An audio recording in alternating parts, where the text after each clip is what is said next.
Hi friends, आज मैं आपके सामने प्रस्तुत कर रही हूँ वेद प्रकाश शर्मा का उपन्यास एक थप्पड़ हिंदुस्तानी का पार्ट 14।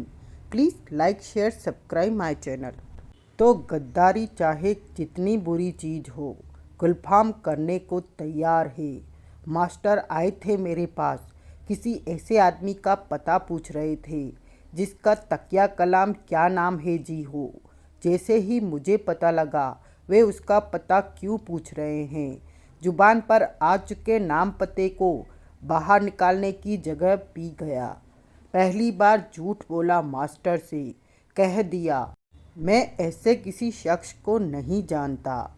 यह कहकर पीछा छुड़ाया कि पता लगाकर बता दूंगा, जबकि समस्तों में तकिया कलाम सुनते ही गया था कि वह खबीस का बच्चा सरताज के अलावा और कोई हो ही नहीं सकता। मास्टर को बैरंग भेजा और इतने दिनों बाद बक्से में पड़े जंग लग चुके अपने चाकू का सहारा लिया। चाकू का सहारा? तुमने चाकू उठाया अंकल? गुरु को दिया हुआ वचन? अरे बाढ़ में गया वचन। जब साले 2-2 टके के गुंडे 5 लाख के लालच में गुलफाम के तुझ जैसे बच्चे की जान का सौदा करने लगे, तो वचन को क्या गुलफाम धर के चाटेगा। और फिर जो हुआ ठीक ही हुआ मेरे बच्चे। इतने दिन बाद गुलफाम के चाकू का एक जलवा जरूरी भी हो गया था।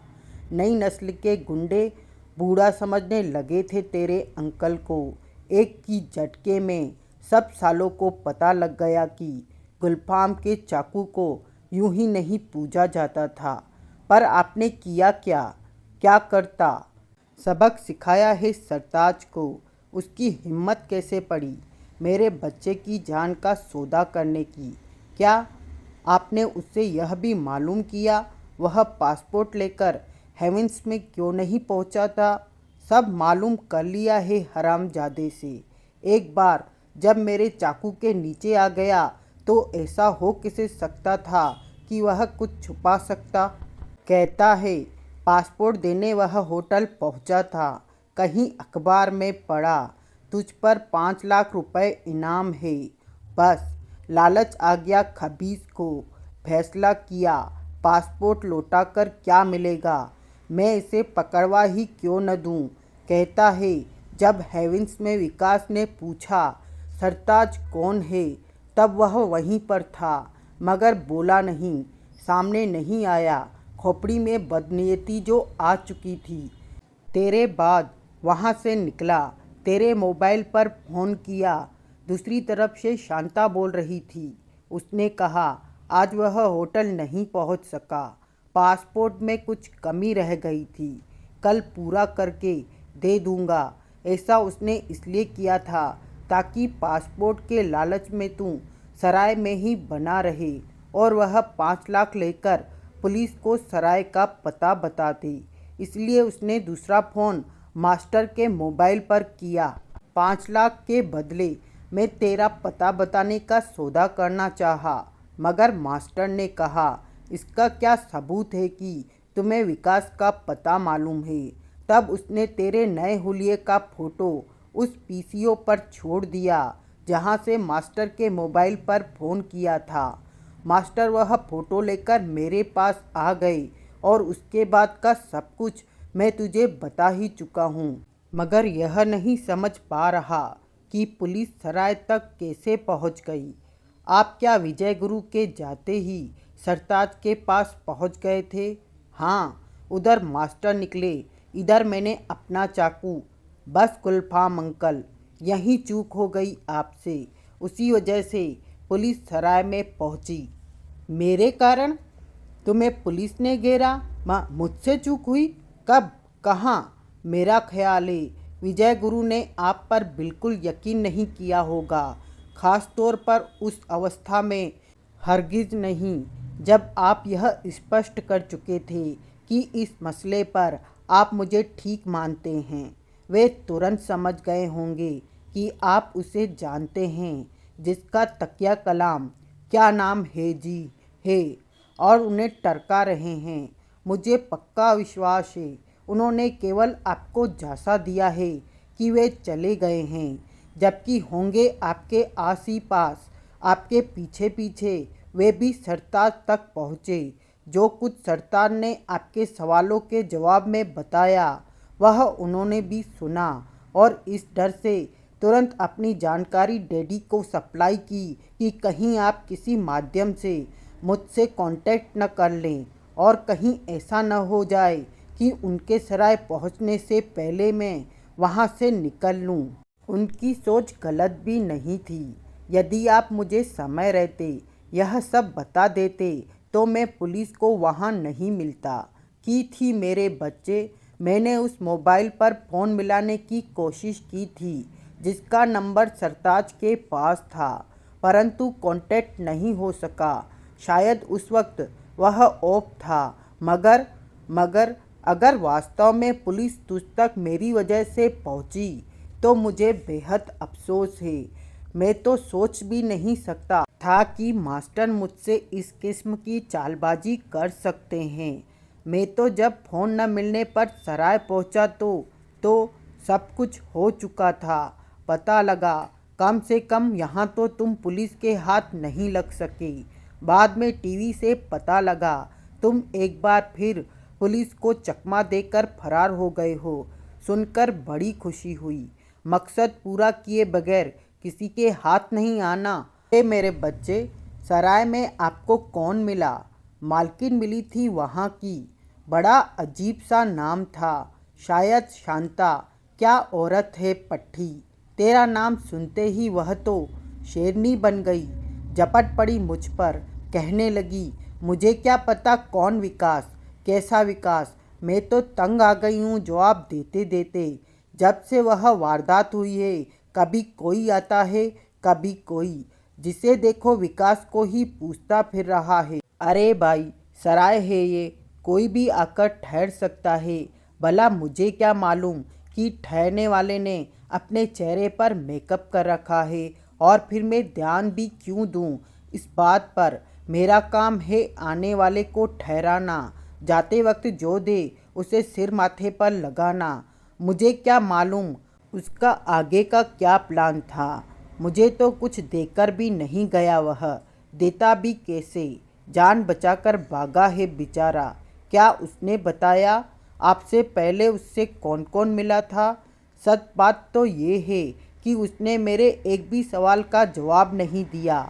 बस खुद ही के मुंह से जो आया बकती चली गई, और उनमें कोई काम की बात नहीं थी। बाद में मैंने भी सोचा, बात तो ये ठीक है, अपना आगे का प्रोग्राम कम से कम इसे तो बताकर नहीं गया होगा विकास। मेरे लिए इतना ही काफ़ी था कि तुम पुलिस के हाथ नहीं लगे हो। ज़्यादा मुंह नहीं लगा मैं उसके, वापस आ गया और अभी सोच ही रहा था तुम कहाँ होंगे कि तुम्हारा फ़ोन आ गया। अंकल, मैंने आपको एक ख़ास वजह से फ़ोन किया था। बोल ना, किस काम आ सकता हूँ मैं तेरे? मुझे लगता है अब किसी काम नहीं आ सकते। क्यों, ऐसा क्या हुआ जो अब काम नहीं आ सकता और पहले काम आ सकता था? मैंने आपकी मदद हासिल करने के लिए फ़ोन किया था। यह अलग बात है कि इस मामले में मदद लेने विजय गुरु पहले ही आपके पास पहुंच चुके हैं। इसे संयोग कहा जाए तो बेहतर होगा, क्योंकि विकास बेटे, गुलफाम ने उसकी बात काटकर कहा, मैं कृष्ण नहीं हूँ जिसकी सेनाएं उसकी तरफ होंगी जो उसके पास पहले पहुँचेगा। मैं गुलफाम हूँ जो उसकी मदद करेगा, जो उसे सच्ची डगर पर चलता लगेगा। यह फैसला तो मैं पहले ही कर चुका हूँ कि इस मामले में मैं किसके साथ हूँ। अब तो तूने मेरी मदद हासिल करने के लिए ख़ास तौर पर फ़ोन किया है। मैं तो तब भी तेरे साथ था जब तू सामने भी नहीं था, केवल मास्टर सामने थे। मुझे तो तब भी लगा कि मेरी मदद का सच्चा हकदार तू है। नहीं अंकल, मेरे दिलो दिमाग में ऐसी कोई शंका नहीं है कि आप मेरी मदद करेंगे या विजय गुरु की। इस मामले में तो आप अपना दृष्टिकोण पहले ही स्पष्ट कर चुके हैं। तो तुझे शंका क्या है? सोच रहा हूँ। आप विजय गुरु की नज़रों में आ चुके हैं। हो सकता है वे अब भी ठीक उसी तरह आपको वॉच कर रहे हों जिस तरह सरताज की तरफ बढ़ते हुए वॉच कर रहे थे। ऐसा हुआ तो इधर आप मेरी मदद करने निकलेंगे, उधर विजय गुरु आप ही के जरिए मुझ तक पहुंच जाएंगे। एक बात कहूं बेटे? बोलो अंकल। उस वक्त बात और थी। मास्टर की तरफ से सतर्क नहीं था मैं। सोच भी नहीं सकता था वे मेरे साथ ऐसी चालाकी करेंगे। वैसे भी इस एक ही ख्याल ने दिमाग गरमा कर रख दिया था कि 2 कौड़ी के गुंडे ने 5 लाख के लालच में मेरे बच्चे की जान का सौदा कर लिया है। इन्हीं वजहों से नहीं ताड़ सका कि मास्टर मुझे वॉच कर रहे हैं। मगर अब बात अलग है।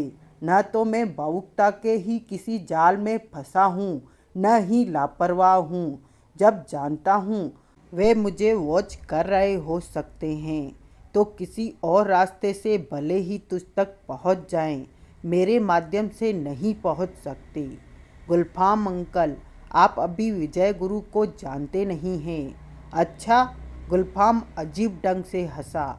मैं नहीं जानता मास्टर को? वे बहुत चालाक हैं। क्या उम्र है तेरी? अभी 21 साल का है ना? का क्या मतलब? भला तू यह दावा कैसे कर सकता है कि मैं मास्टर को नहीं जानता? तू केवल 21 साल से जानता है बच्चे। मैं उससे बहुत पहले, यानी तेरे पैदा होने से बहुत पहले मास्टर से टकराया था। तब से जानता हूँ उन्हें। केवल इतना ही सुना है न तूने कि एक केस के दरमियान गुलफाम मास्टर से टकराया, परास्त हो गया और कभी चाकू को हाथ न लगाने की कसम खा ली। उस केस की कभी डिटेल तो नहीं जानी तूने? यह तो नहीं जाना कि गुलफाम परास्त कैसे हुआ था? बहुत ही लंबी और रोचक कहानी है वह। खुद सुनाऊंगा तो बात अपने मुंह मियाँ मिट्ठू बनने वाली लगेगी। भविष्य में कभी मौका मिले तो उस कहानी को खुद मास्टर के मुंह से सुनना। अपने मुंह से तो इस वक्त बस इतना ही कह सकता हूँ कि मास्टर को नाको चने चबवा दिए थे मैंने। यूं ही उनका मुरीद नहीं हो गया। उनकी एक एक नस, एक एक फितरत से वाकिफ हूँ मैं। चालाकियों का जितना बड़ा पुतला वे हैं, उनसे ज़्यादा नहीं तो कम भी नहीं हूँ। शायद वे खुद भी जानते हैं कि अगर मैं उनकी तरफ से सतर्क हो गया तो वे हो या उनका कोई प्यादा, मेरी नज़र से छुपकर मुझे वॉच नहीं कर सकते।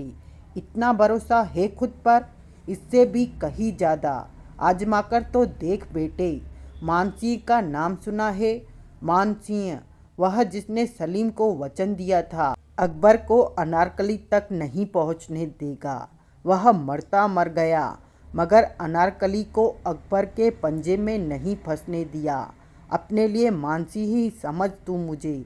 चाहे जो हो जाए, मेरे माध्यम से मास्टर तुझ तक नहीं पहुंच सकेंगे। और फिर तू तू तो मेरा ऐसा बेटा है जो मौत से कभी डरा ही नहीं। अब भी मत डर, मौका मिला है। आजमा कर तो देख अपने गुलफाम अंकल को। बता, तेरे लिए क्या कर सकता हूँ मैं? तो ठीक है, मैं वहीं आ रहा हूँ। कहाँ? मेरे रेस्टोरेंट पर? हाँ। अभी तो मास्टर को अच्छी तरह जानने का दम भर रहा था। खाक जानता है तूने, अगर वो मुझे वॉच कर रहे होंगे तो उनकी कोई न कोई आँख मेरे ठिकाने पर ज़रूर लगी होगी। मुमकिन है मेरा यह फ़ोन भी ट्रेस करा रखा हो जिस पर तूने फ़ोन मिलाया है और हम बातें कर रहे हैं। संभव है हमारी ये बातें वे सुन भी रहे हों। इसलिए आगे का कोई भी प्रोग्राम इस फ़ोन पर बनाना हमारी बेवकूफ़ी होगी। वह जगह भी फ़ौरन छोड़ दो जहाँ से फ़ोन कर रहे हो, क्योंकि हो सकता है वह नंबर गुरुओं के गुरु घंटाल तक पहुँच गया हो और तुम्हें घेरने की कोशिश की जा रही हो। तो फिर मैं क्या करूं?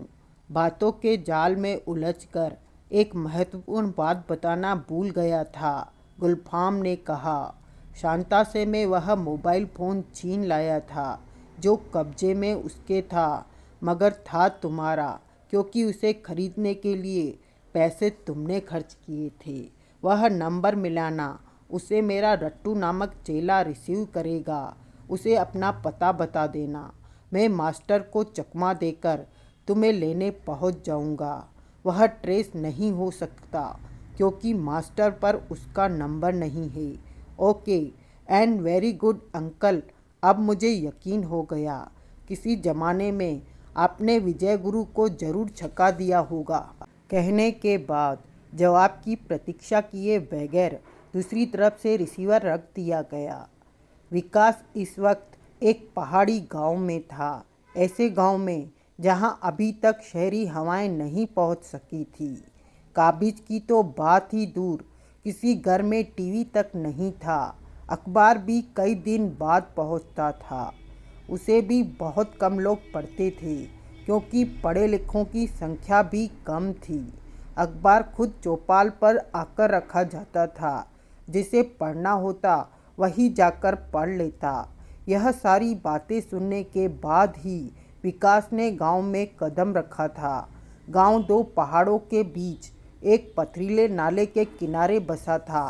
ग्लाइडर ने उसे उन दो पहाड़ों में से एक की चोटी पर उतारा था। उसने वहीं मेकअप से छुटकारा पाया, क्योंकि अब किसी के भी द्वारा उन दोनों ही सूरतों में पहचाना जा सकता था। तो फिर विकास विकास ही क्यों न रहता। छोटे से गांव को उसने पहाड़ की चोटी से ही देख लिया था। उसी तरफ उतरना शुरू किया। रास्ते में उसे एक जवान लड़का मिला, वह जो लकड़ियां काट रहा था। वह विकास को देखकर चौंका, बोला, अरे शहरी बाबू, तुम यहाँ कहाँ भटक रहे हो। विकास ने उसे कंधे पर लटक रहे बैग से निकालकर ग्लाइडर दिखाया। बताया, इसकी मदद से मैं हवा में उड़ सकता हूँ। यह एक किस्म का खेल है जो मैं खेल रहा था, मगर दिशा भटक जाने के कारण यहाँ पहुँच गया। युवक की समझ में कुछ नहीं आया। उसके लिए तो कहीं कोरी गप थी कि आदमी हवा में उड़ सकता है। फिर भी उसने बहुत अपनत्व के साथ बात की। सीधा साधा था। गांव के बारे में सब कुछ उसी से पता किया, और जब विश्वास हो गया गांव में किसी के भी द्वारा पहचाने जाने के चांस बहुत कम है, तो युवक के साथ ही नीचे उतर आया। युवक की तरह गांव के सभी लोग सीधे साधे थे, छल कपट से कोसों दूर। कुल आबादी 100 से ज़्यादा नहीं थी। पल भर में ही सारे गांव में खबर फैल गई कि गांव में मेहमान आया है। मेहमान वह युवक का था, मगर आवभगत में सारा गांव जुट गया। युवक के घर में उसके माँ बाप और एक बहन और पत्नी थी। सभी उसकी सेवा में बिछे जा रहे थे। बातों ही बातों में पता लगा, विकास के नाम पर सरकार ने गांव की पूर्वी सीमा पर एक डाकखाना बनवा दिया है, और वहां एक फ़ोन भी है जिससे शहर में बात की जा सकती है। भला विकास के लिए इससे बेहतर और क्या हो सकता था। युवक को साथ लिए वह डाकखाने पहुंचा। डाकखाना क्या था? टूटा फूटा एक छोटा सा कमरा था, पुराने जमाने का। काले रंग का एक टेलीफोन इंस्ट्रूमेंट कबाड़े की तरह एक तरफ पड़ा धूल चाट रहा था। पोस्ट मास्टर कुर्सी पर पड़ा ऊँग रहा था। हालत देखकर विकास को लगा फ़ोन काम नहीं कर रहा होगा। शंका ठीक ही निकली। उसमें करंट तो था, मगर डायल टोन नहीं थी। विकास ने खुद डिब्बी खोली। एक तार वहाँ पड़ा था, उसे जोड़ते ही डायल टोन आ गई। जब उसने ऐसा किया तो युवक तारीफी नज़रों से उसे देख रहा था। पोस्ट मास्टर से उसने कह भी दिया, देखो मेरा मेहमान कितना काबिल है। मोटे लेंसों वाला अपना चश्मा दुरुस्त करते पोस्ट मास्टर ने भी माना, काबिल तो है।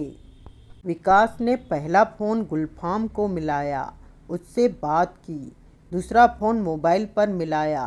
फ़ोन मिलते ही दूसरी तरफ से शांता की आवाज़ उभरी, तुम हो कहाँ विकास? उसके लहजे से चिंता झलक रही थी। महफूज तो हो? फिलहाल तो महफूज हूँ, तभी तो फ़ोन कर पा रहा हूँ, विकास ने कहा। उधर की सुनाओ, तुम तो ठीक हो? माँ, मुझे क्या होना था? शांता ने हंसने की कोशिश की। पुलिस आई होगी, तुमसे सवालात किए होंगे। ऐसे मामलों में पुलिस पुलिस आई थी, तुम्हारा पीछा करती हुई चली गई। उसके बाद कम से कम पुलिस वाला तो यहाँ कोई नहीं आया। पुलिस नहीं आई? विकास चौंक पड़ा। मेरे बारे में कोई पूछताछ नहीं की गई? यह तो अजीब। एक बेवकूफ़ सा सीबीआई इंस्पेक्टर आया था। विकास पुनः चौंका। CBI inspector? वह भी बेवकूफ़ था? उसने ज़रूर अपने अटपटे अंदाज में कुछ सवाल पूछे थे मुझसे।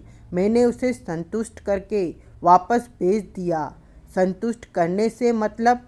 संतुष्ट करने से इसके अलावा और क्या मतलब हो सकता है कि मेरे हर जवाब से वह संतुष्ट होकर गया है। कैसा था वह? हुलिया बताओ। नाम क्या बता रहा था अपना? क्या उसने अपना आइडेंटिटी कार्ड भी दिखाया था? नहीं, कार्ड तो नहीं दिखाया, पर मुझे तो वह पहले दर्जे का गधा लगा। अब तक यकीन नहीं आ रहा कि सीबीआई में ऐसे लोग भी हो सकते हैं। Oh my God! सुनने के बाद विकास बोला, वे विजय गुरु हो सकते हैं क्या? तुम्हारे वही गुरु जिसका नाम अक्सर तुम्हारे साथ अखबारों में छपता रहता है? क्या तुम उन्हें जानती हो? उतना ही जितना अखबार पढ़ने वाला जान सकता है। अखबारों में उसके अनेक किस्से छपे हैं, प्राइवेट जासूस के रूप में। वह मगर कहते कहते अटक गई शांता। कुछ देर चुप रही। इस बीच दिमाग तेजी से काम कर रहा था। फिर बोली, वह तो प्राइवेट जासूस है, फिर उसने मुझे खुद को सीबीआई इंस्पेक्टर क्यों बताया? वे खुद को कुछ भी बता ही नहीं सकते आंटी, साबित भी कर सकते हैं। वे कितने गहरे हैं, यह बात तो आज तक उन्हें पैदा करने वाले भी नहीं जान सके। और जहाँ तक बात उन्हें संतुष्ट करने की है, तो हकीकत ये है, खुद खुदा भी उन्हें संतुष्ट नहीं कर सकता। अब मैं समझ गया, पुलिस को उन्होंने ही सराय तक नहीं पहुंचने दिया। इसका मतलब साफ है, इस मामले को वो पूरी तरह अपने हाथ में ले चुके हैं। निश्चित रूप से सराय पर, और मुमकिन है तुम पर भी उनके किसी आदमी की नज़र होगी। तुम क्या कह रहे हो? मेरी समझ में कुछ नहीं आ रहा। पहले डिटेल में बताओ, उन्होंने क्या पूछा और तुमने क्या बताया? ध्यान से एक एक बात बताना आंटी, एक भी बात छूट न जाए। याद करती हूँ, शांता ने कहा। उसने पहला सवाल यह पूछा था कि जब पुलिस यहाँ आई तो क्या हुआ? नहीं, पहले यह बताओ, वे मेरे फरार होने के कितनी देर बाद वहाँ पहुँचे? करीब 10 मिनट बाद। अकेले थे या उनके साथ कोई और भी था? सराय के अंदर तो अकेला ही आया था, बाहर कोई और रहा हो तो मैं कह नहीं सकती। तुमसे बात कहाँ हुई उनकी? मेरा मतलब सराय के कौन से हिस्से में? लॉबी में? मगर ये बात क्यों पूछ रहे हो तुम? इस बात से क्या फ़र्क पड़ता है कि बातें कहाँ हुई?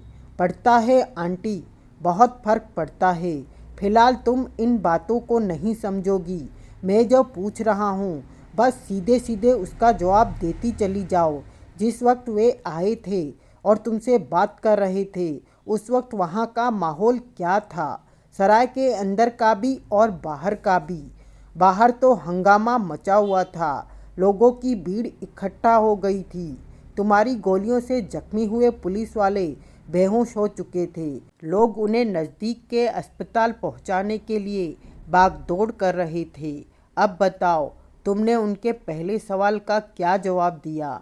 जवाब क्या देना था? वही बताया जो हुआ था। यानी तुमने बता दिया, जिस वक्त पुलिस आई उस वक्त मैं और तुम तुम्हारे कमरे में बात कर रहे थे। पागल हो क्या? ऐसा कहकर क्या मुझे फंसना था? तुम्ही ने तो कहा वह बता दिया जो हुआ था। इसका मतलब ये थोड़े ही है कि मैंने उसे। वही समझने की कोशिश कर रहा हूँ आंटी, मगर तुम समझ ही नहीं रही हो। उसकी बात काट कर विकास कहता चला गया। मोटा मोटी बातें मत बताओ, मुझे एक एक डिटेल चाहिए, तभी राय कायम कर सकूँगा कि वे यहाँ से दिमाग में क्या लेकर गए हैं। ध्यान से बताओ, एक एक लफ्ज वही होना चाहिए। शांता एक ही सांस में विजय से हुई सारी बातें बताती चली गई। उसकी पूरी बात सुनने के बाद विकास के होठों पर मुस्कान रेंग गई। बोला, इसलिए कहा था आंटी कि मुझे एक एक बात बताओ। अब आपके लिए मेरी सबसे पहली सलाह यह है कि यह बात अपने दिमाग से खुरच खुरच कर निकाल दो कि वह इंस्पेक्टर आप पर आशिक हो गया है। क्या बात कर रहे हो विकास? मैं ये नहीं मानती। अगर तुम यहाँ होते तो देखते, वह पल्ले दर्जे का मूर्ख, बेवकूफ़ और लंपट था। वही कह रहा हूँ मैं, ये सब बातें अपने दिमाग से निकाल दो। तुम समझ नहीं रहे हो विकास। वह समझ तुम नहीं रही हो आंटी। वह सीबीआई इंस्पेक्टर नहीं, मेरे गुरु ही थे। बहुत ही गुटी हुई चीज़ है वे, ऐसी जैसी दुनिया में दूसरी नहीं मिल सकती। मगर तुम बगैर उसे देखे दावे से कैसे कह सकते हो कि वह तुम्हारे गुरु ही थे? तुमसे पूछताछ करने के तरीके से ही समझ गया मैं। सवालात करने का वह तरीका दुनिया में दूसरे किसी का हो ही नहीं सकता। मैं तो यह भी समझ गया हूँ कि बातों बातों में वे तुमसे सब कुछ निकाल कर ले गए, जिन्हें तुम मूर्ख, लंपट और बेवकूफ़ जैसे जाने कितने लफ्ज़ों से नवाज रही हो। मेरी नज़र में दुनिया में उनसे चालाक आदमी नहीं है। वे समझ चुके हैं कि तुम मुझे विकास के रूप में पहचान चुकी थी और मानसिक रूप से मेरे साथ हो। तुम जो यह सोच रही हो कि तुमने उन्हें संतुष्ट करके, मैं नहीं मान सकती विकास। वह हरगिज़ मेरे मन की बात, यही तो खूबी है उनमें। एक बार फिर विकास ने उसकी बात काट कर कहा। सामने वाला उसकी उस छवि में फंस जाता है जो वे पेश करते हैं। मान ही नहीं सकता कि वे ठीक उससे उल्टे थे जो नज़र आते थे। पर मेरा यकीन करो, मैं शिष्य हूँ उनका। मुझसे बेहतर उन्हें कोई नहीं जानता। वे सब कुछ ताड़ चुके हैं, जान चुके हैं कि तुमने उनसे क्या क्या झूठ बोला है। तो जाहिर क्यों नहीं किया? पकड़ा क्यों नहीं मुझे? क्योंकि वे जब भी किसी को पकड़ते हैं, जंबूरे से पकड़ते हैं। क्या मतलब? वे समझ चुके हैं कि फिलहाल तुम्हें पकड़ने या तुम पर यह जाहिर करने से कोई फ़ायदा नहीं है कि उन्होंने तुम्हारा क्या क्या झूठ पकड़ लिया है, क्योंकि फिलहाल तुम भी नहीं जानती कि विकास कहाँ है। मुझ तक पहुँचने के लिए उन्होंने तुम्हें खुला छोड़ा है ताकि तुम मुझसे या मैं तुमसे कांटेक्ट करूं। तुम मेरी कोई मदद करो और मौका लगते ही वे मुझे दबोच लें। तुम भाप सको या न भाप सको, मगर मैं समझ सकता हूँ उनकी कोई न कोई आँख तुम्हें ज़रूर वॉच कर रही होगी और उनकी जिन अदाओं को तुम खुद पर आशिक होना समझ रही हो, यह तीर वे सराय में बार बार आने के मकसद से चला गए हैं।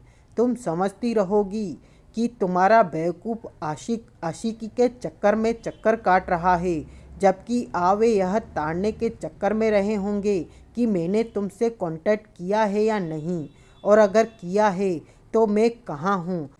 तुम तो उससे ज़रूरत से कुछ ज़्यादा ही प्रभावित लग रहे हो। मैं तो कुछ भी प्रभावित नहीं हूँ आंटी। प्रभावित तो आप जैसे लोग उनसे तब होते हैं जब उनका असली रूप सामने आता है, क्योंकि तुम जैसे लोग तो उनके बारे में धारणा ही दूसरी बना चुके होते हो।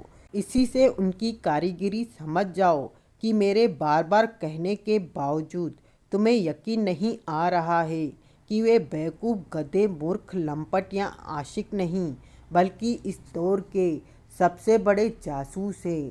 उनसे बड़ा इन्वेस्टिगेटर न पहले कभी हुआ था न होगा। इतनी बकवास उन्होंने तुमसे यूं ही नहीं की। तुम्हारे दिलो दिमाग के पोर पोर की थाह ले गए हैं वे। जितने तुम उनसे प्रभावित हो, उससे तो लगता है तुमने अब मुझसे संपर्क स्थापित किया तो किया, भविष्य में ऐसा भी नहीं करोगे, क्योंकि तुम्हें तो डर सताता रहेगा कि इधर तुमने संपर्क स्थापित किया, उधर तुम्हारे गुरु ने तुम्हें दबोचा। इतना सब जानने के बाद फैसला तो मुझे यही लेना चाहिए, मगर मगर तुम्हारे संपर्क में रहना जरूरी हो गया है। ऐसा क्यों? कारण वे 3 आतंकवादी हैं जिनका तुमने जिक्र किया था। ओह, इस वक्त कहाँ हैं वे? मेरी कैद में। का कैद में? ऐसा ही समझो।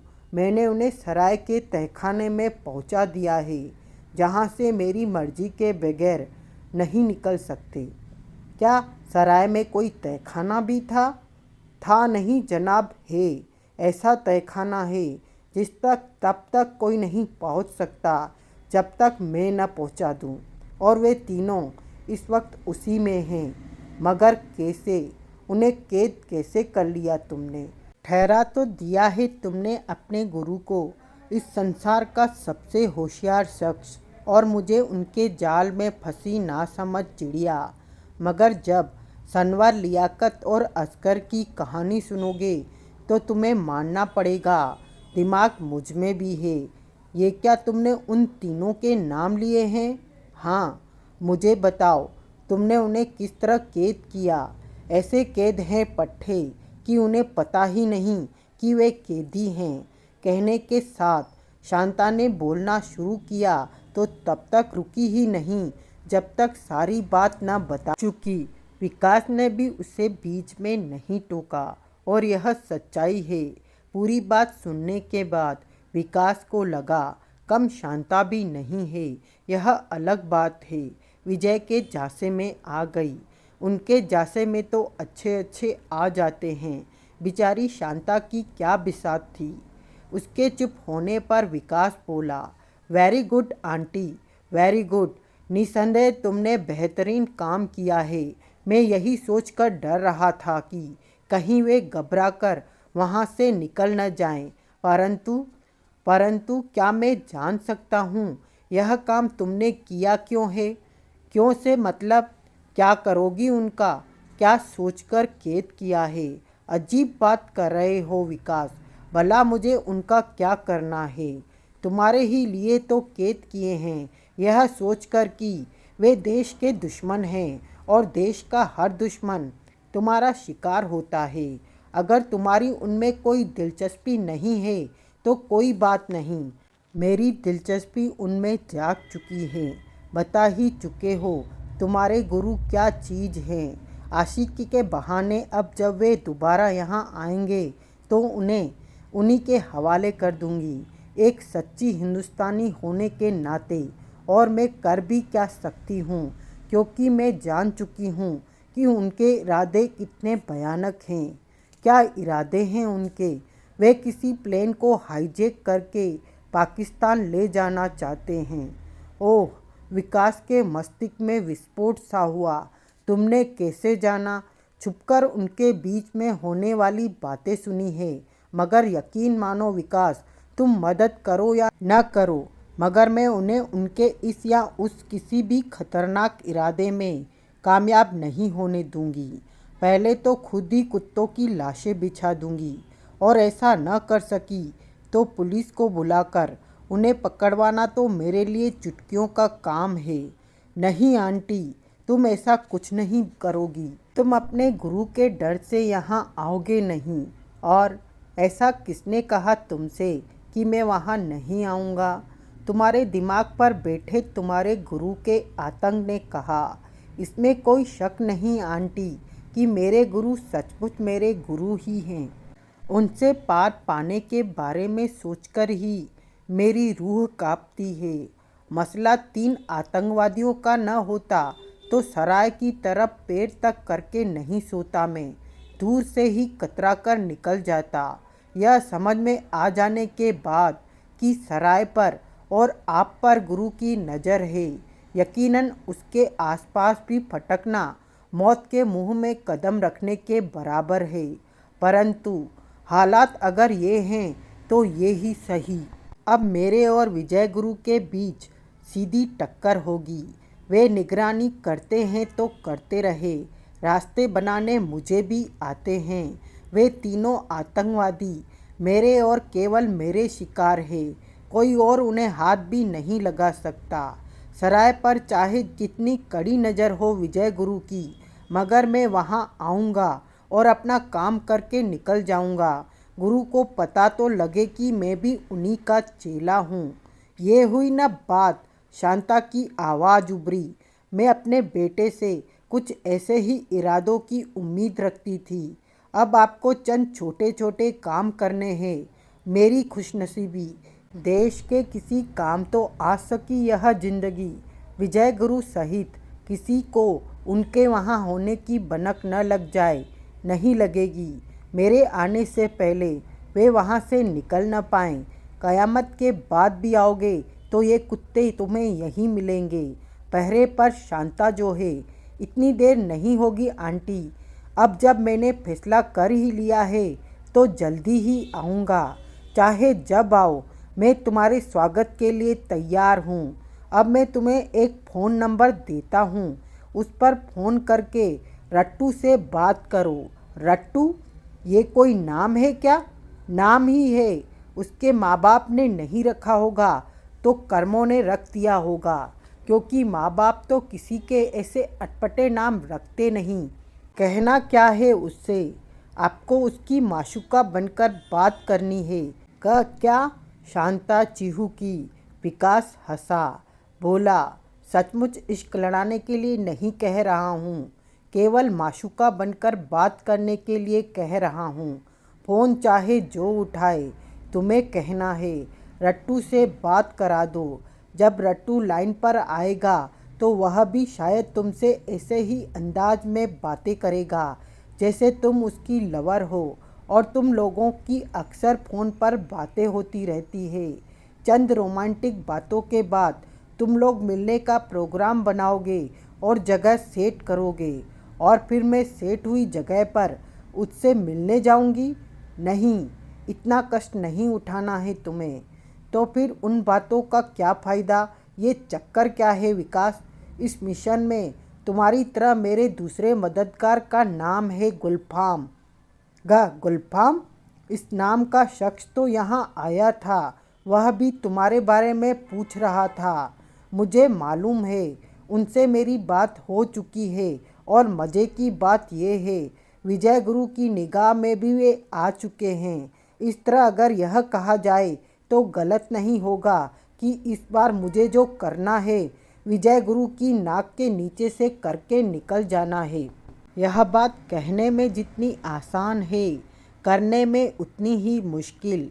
इसलिए ज़बरदस्त सावधानियां बरती जा रही हैं। जब गुलफाम अंकल से मैंने पूछा, उस शख्स की कोई न कोई आंख आपको ज़रूर वॉच कर रही होगी, जिसके सारे शरीर पर आंखें ही आंखें हैं, तो गुलफाम अंकल ने कहा, इसका मतलब तो ये हुआ उनके द्वारा मेरा टेलीफोन भी ट्रेस किया जा सकता है। मैंने कहा, कोई नहीं कह सकता कि वे कहाँ कहाँ किस तरह का जाल बिछा सकते हैं। यह सुनते ही वे बोले, तो हम अपना आगे का प्रोग्राम इस टेलीफोन पर सेट नहीं करेंगे। मैं शांता से तुम्हारा मोबाइल छीन लाया हूँ, वह रट्टू के पास है। अगला फ़ोन उसी पर करो। वह विजय गुरु द्वारा ट्रेस नहीं हो सकता, क्योंकि उनके पास उसका नंबर ही नहीं है। आगे का प्रोग्राम उसी पर बनाएंगे। मैंने संबंध विच्छेद करके मोबाइल का नंबर मिलाया। तुमने रिसीव किया। एक पल के लिए तो यह सोचकर मैं चकरा गया कि गुलफाम अंकल तो कह रहे थे कि मोबाइल ले आए हैं और अब रट्टू के पास है, मगर केवल एक पल के लिए। अगले पल मेरी समझ में गुलफाम अंकल के हर लफ्ज़ का मतलब आ गया। मैं समझ गया। वे लफ्ज़ गुलफाम अंकल ने यह सोचकर बोले थे कि अगर उस फ़ोन पर होने वाली मेरी और उनकी बातों को विजय अंकल सुन रहे हों तो भ्रमित हो जाएं। मोबाइल तुम्हारे ही पास है, इसका मतलब सीधा सा है। गुलफाम अंकल ने मुझसे यह कहा है कि शांता मोबाइल से रट्टू को यह बता देगी कि विकास इस वक्त कहाँ है, और गुलफाम अंकल मुझे वहाँ लेने पहुँच जाएंगे। अपने मोबाइल से तुम फ़ोन क्योंकि गुलफाम अंकल के ही फ़ोन पर करोगी, जिसको हम लोग ट्रेस मान कर चल रहे हैं। इसलिए तुम्हें रट्टू की प्रेमिका बनकर मिलने का स्थान निर्धारित करना है, ताकि बीच में वार्ता सुनने वाले को लगे यह कॉल आशिक माशूक की है। वे मिलन स्थल सेट कर रहे हैं, अर्थात विजय गुरु के किसी काम की नहीं है। जबकि वास्तव में तुम रट्टू को मिलने के लिए जहाँ बुलाओगी वहाँ गुलफाम अंकल को मुझसे मिलने पहुँचना है। बड़ा घुमावदार चक्कर फैलाया है तुम्हारे गुलफाम अंकल ने, मेरी तो खोपड़ी चक्कर खा रही है। विकास ने हंसते हुए पूछा, फिरकनी की तरह या पतंग की तरह? बराबर ही ठाका फूट पड़ा शांता के मुंह से। जोर जोर से हंसती हुई बोली, सचमुच अगर तुम्हारे गुरु उतनी ही ऊंची चीज है जितना तुमने बताया तो मानना पड़ेगा। गजब के एक्टर भी हैं वे। किस कमाल के साथ खुद को मूर्ख बनाकर पेश करते हैं। उम्मीद है आप सारा प्रोग्राम समझ गई होंगी। कोशिश कर रही हूँ समझने की। पतंग को टिप तो होने दो, जब समझ जाओ तो रट्टू से बात कर लेना। गुलफाम का फ़ोन नंबर दो और बताओ मुझे रट्टू से कहाँ मिलना है। नंबर बताने के बाद विकास ने कहा, कल दोपहर 11 बजे हाईवे के उस माइलस्टोन पर जिस पर मुंबई 555 किलोमीटर लिखा है, तुम वहाँ 11 से 12 बजे तक रट्टू का इंतज़ार करोगी। ओके, शांता ने कहा। दूसरी तरफ से संबंध विच्छेद किया जा चुका था। बात समझ में नहीं आई सुप्रीमो। सनवर लैपटॉप कंप्यूटर जितने बड़े ट्रांसमीटर में कह रहा था। आपने हमें इसी सराय में ठहरने के लिए क्यों कहा? क्यों, वहाँ कोई दिक्कत है क्या? दूसरी तरफ से पूछा गया। दिक्कत तो कोई नहीं है, बल्कि यह जगह तो कुछ ज़्यादा ही सुरक्षित निकली और यहाँ की मालकिन भी बेहद कोऑपरेटिव है। क्यों, ऐसा क्या हुआ?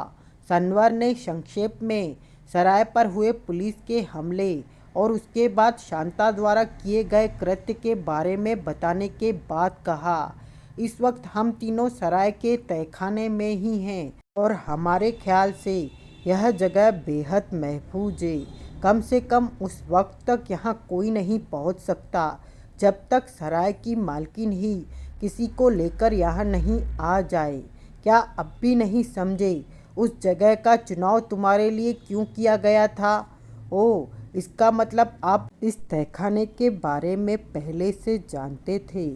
नहीं, तहखाने के बारे में नहीं, मगर मालकिन के बारे में जानते थे। वह बेहद लालची है। पैसे के लिए 2 नंबर वालों का साथ देने से बिल्कुल नहीं हिचकती। उसे पैसे देते रहना और चाहे जो काम कराते रहना। जांची परखी है। हमारा एक लड़का पहले भी वहाँ रह चुका है, इसी कारण तुम्हारे लिए वह सराय चुनी गई। अब तुम वहाँ बैठकर सुकून के साथ हाईजैक की कोई स्कीम तैयार कर सकते हो। इस दिशा में हमने आपस में चर्चा तो की थी सुप्रीमो। नतीजा भी निकला कोई? इंडिया में इस वक्त हाईजैक करना ही सबसे मुश्किल काम है। मुश्किल काम करने के लिए ही तो तुम तीनों हो। आसान काम करने के लिए तो बहुत से लड़के हैं। सोचो सनवर, हमें पूरा यकीन है तुम ऐसा कोई न कोई प्लान जरूर बना लोगे जिस पर एक्शन करके विमान अपहरण किया जा सके। तुम तीनों हमारे बहुत ही इम्पोर्टेंट लड़के हो। टीवी देखने के बाद एक बार को तो हमें तुम्हारी चिंता ही हो गई थी। ऐसा क्या आया था टीवी पर? सराय पर पड़े पुलिस छापे की खबर आई थी। हमें डर हुआ कहीं तुम लोग न पकड़े गए हो, मगर खबरों में ऐसी कोई खबर नहीं थी। जानते हो वह छापा किसके लिए लगा था? कमरा नंबर 8 में रह रहा था कोई। वह था कौन? कौन था? विकास। वह विकास? सनवर के हलक से चीख निकल गई। क्या वही विकास जिसने जनरल साहब के गाल पर थप्पड़ मारने का? हाँ, टीवी के मुताबिक वह वही था जो एक बार फिर पुलिस को चकमा देने में कामयाब हो गया। उफ, कसमसाहट और झुंझलाहट के बड़े ही जबरदस्त भाव सनवर के चेहरे पर उभरे। पलक झपकते ही कनपट्टियां सुलगती नजर आने लगी।